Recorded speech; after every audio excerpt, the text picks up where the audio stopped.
안녕하세요, 바람입니다. 바람의 처음 코딩 알고리즘 기초 50문제 45문제 시작하겠습니다. 오늘은 그림 파일의 크기를 계산해서 메가바이트 단위로 나타내는 문제를 한번 풀어보겠습니다.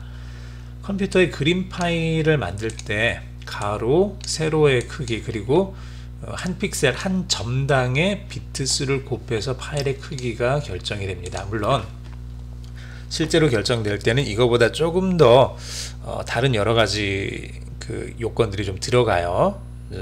그런데 이거는 뭐냐 그러면 이제 보통 로우 파일, 이제 BMP라고 불리는 초창기의 비트맵 그 파일을 만들 때 사용했던 방법이에요.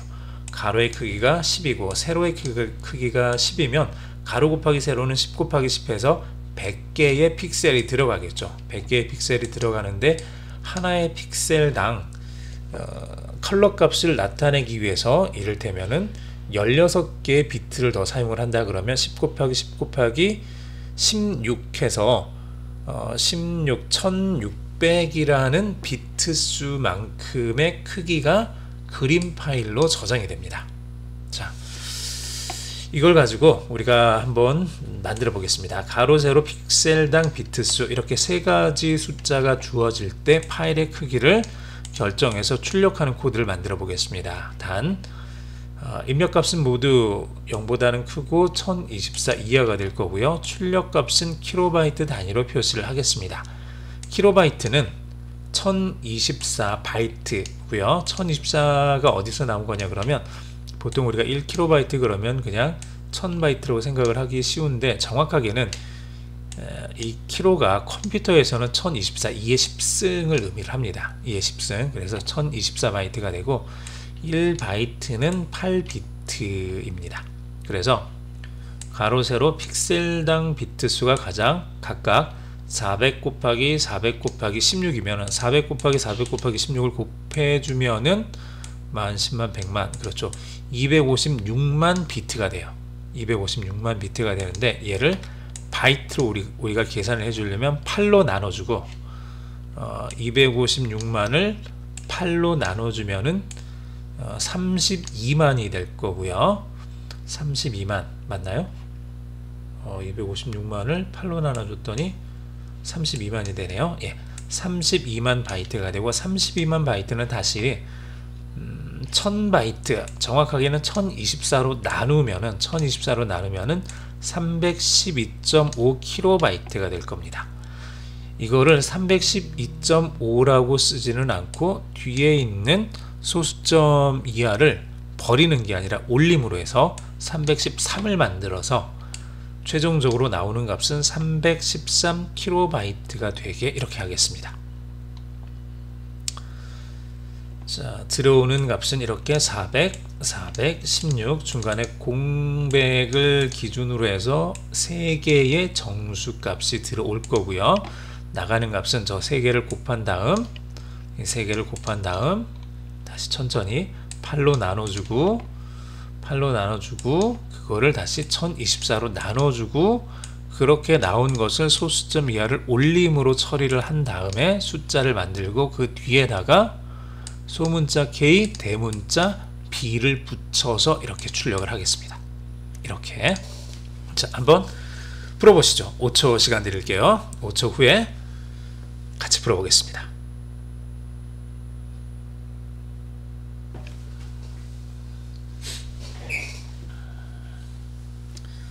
자, 다 풀어보셨죠? 다 풀어보셨으면 이제 한번 풀어보겠습니다. 올림할 때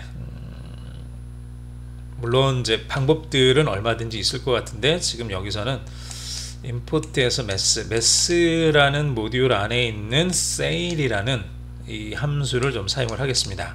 메스 안에 있는 세일이라는 함수를 사용하게 되면 4.1을 집어넣어주면 얘는 5가 되는 거예요. 저런 식으로 이제 만들어 줄 수가 있고요. 혹은 다른 방식으로 반올림을 이제 처리를 할 수도 있습니다. 그런데 그거는 지금 굳이 할 필요는 없을 것 같아요. 할 필요는 없을 것 같으니까 한번 해보죠. 자, 얘를 사용을 해서 한번 진행을 해보죠. 우선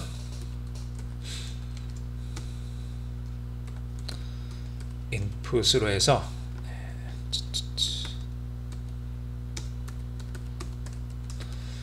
인풋으로 해서 A라는 곳에다가 입력을 받겠습니다. 자,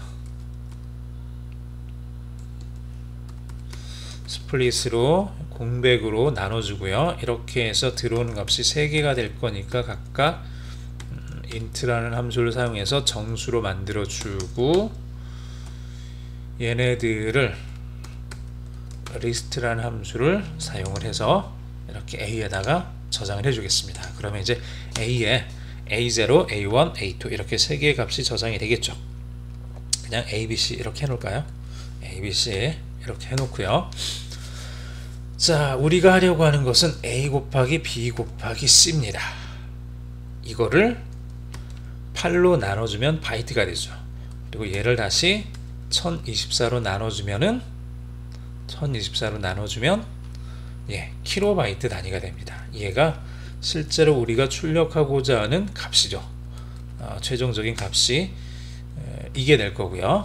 A 곱하기 B 곱하기 C를 8로 나누고 1024로 나눈 값을 출력을 해줘라. 그런데 출력을 해줄 때 그냥 ANS를 출력을 해주는 게 아니라, 자, 여기까지 한번 해볼까요?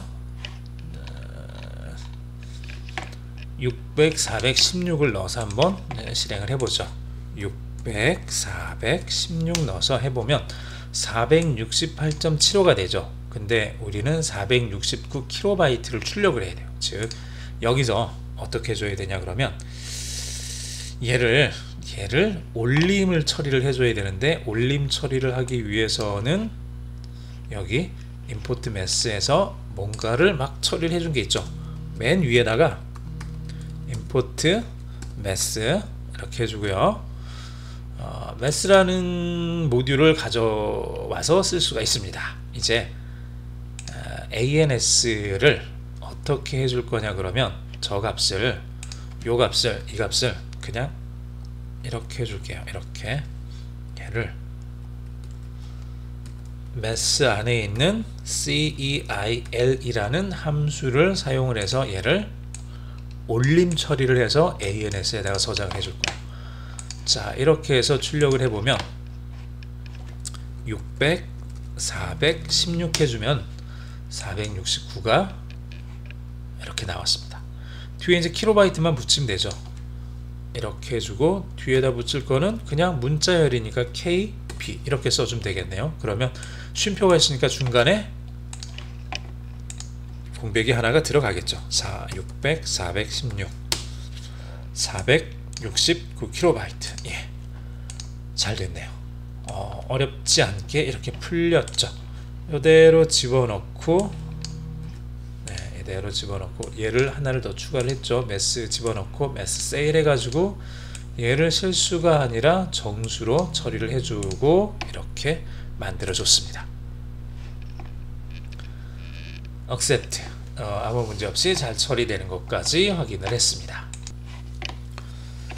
자, 여기까지 풀었는데 우리가 지금 올림 함수를 썼잖아요. 올림 함수를 썼는데 이 올림 함수에 대해서 우리가 수학적인 내용을 조금 한번 더 살펴보면은 이런 걸 한번 생각을 해보세요. 1.02 이거를 올림을 한다 그러면 어떻게 될까요? 정수로 만든다 그러면 얘는 2가 되겠죠. 2가. 자, 소수 밑에 있는 거를 정수 부분을 올려서 2가 돼요. 근데 올림은 이렇게 해서 2가 되는데 반올림을 할 경우는 어떻게 되죠? 반올림을 할 경우는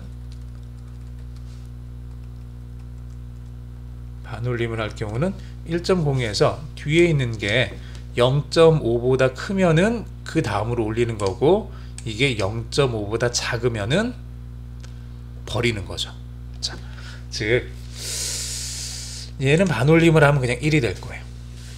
자, 그러면 하나만 더 얘기를 해볼게요. 1.02는 올림을 했을 때 2가 되고 반올림을 했을 때 1이 되는데 1.02에다가 더하기 0.5를 해주면 어떻게 될까요? 1.02에다가 더하기 0.5를 해주면 얘는 1.52가 되죠. 1.52 0.5를 더해줬어요. 0.5를 더해준 것을 반올림을 해주면은 얘는 2가 되죠. 자, 그러면은 조금 원래 숫자가 1.91이라고 하죠. 1.91이라는 것을 올림을 해주면은 뭐죠? 1.91을 올림을 해주면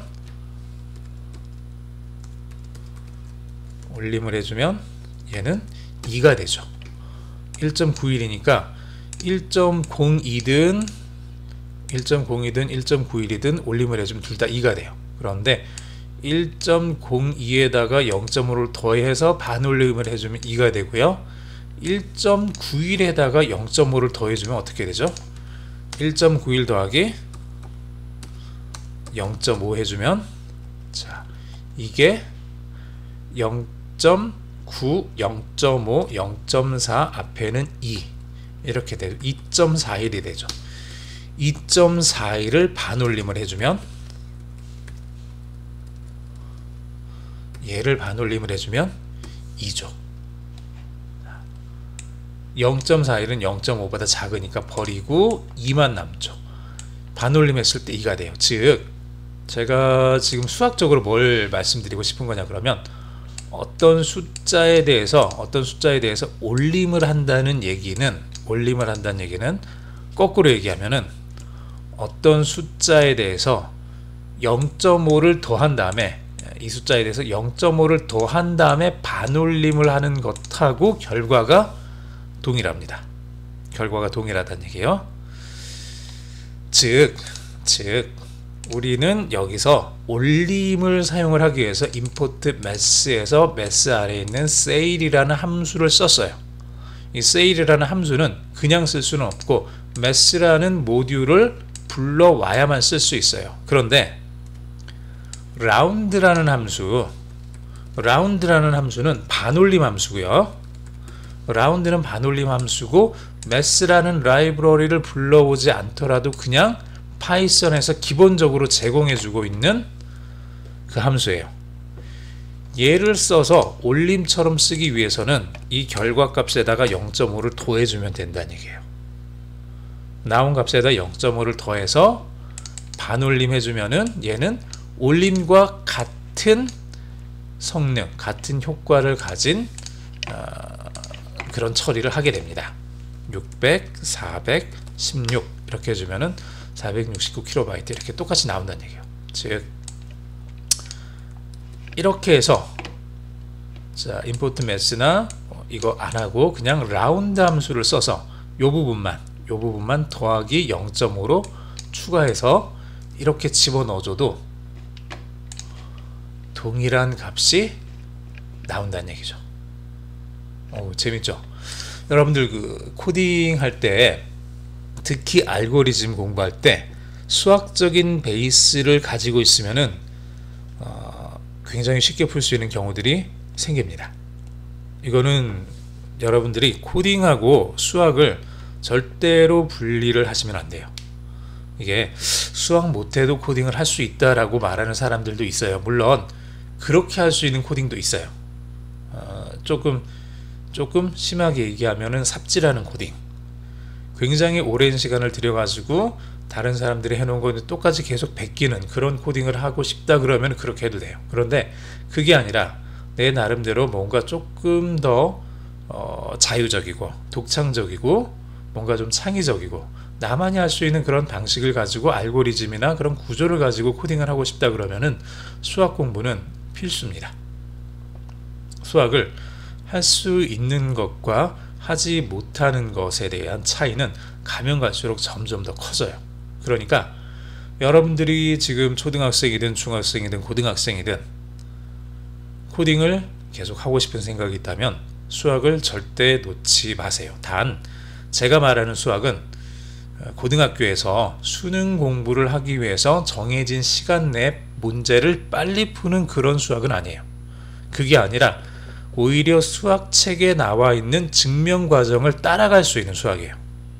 증명 과정을 여러분들의 머릿속에 집어넣고 이거를 보지 않고 칠판에서 위에서부터 아래까지 쭉 순서대로 풀어나갈 수 있는 그런 수학 실력을 여러분들이 갖춰야 돼요. 그게 되면은 그 다음부터 코딩을 공부를 할 때 간단한 그 프로그램 언어에 대한 문법적인 이해, 지식을 가지고서 할 수 있는 것들이 굉장히 많아집니다. 자, 오늘은 여기까지 하겠습니다.